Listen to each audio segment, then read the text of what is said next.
এয়া মোৰ মেহগনি গছ। মেহগনি গছত দেখিবলৈ পাইছে আপোনালোকে বাকলিবোৰ কেৰ্কেটুৱাই খাই দিছে আৰু কেৰ্কেটুৱাই খোৱা এই সমস্যাটোৰ পৰা উপশমৰ বাবে মই এটি ব্যৱস্থা হাতত লৈছোঁ। সেয়া হৈছে ফুৰাডন। কলৰ লগত ফুৰাডন মিহলাই বটলত সুমুৱাই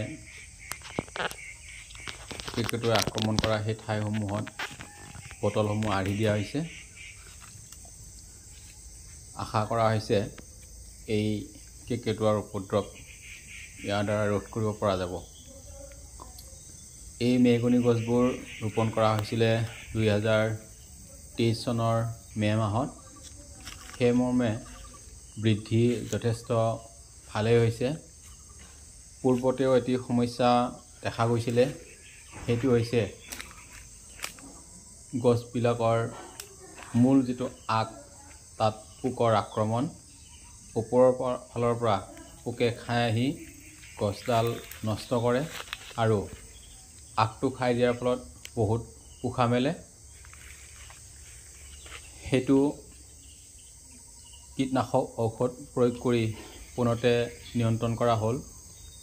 এতিয়াও একেবাৰে সমস্যাবোৰ সমাধান হোৱা নাই। এতিয়া আকৌ কেৰ্কেটুৱাৰ আক্ৰমণ দেখা গৈছে। সেয়ে আশা কৰা হৈছে এই উপায়ৰ জৰিয়তে সমস্যাটো সমাধান কৰিব পৰা যাব। ধন্যবাদ।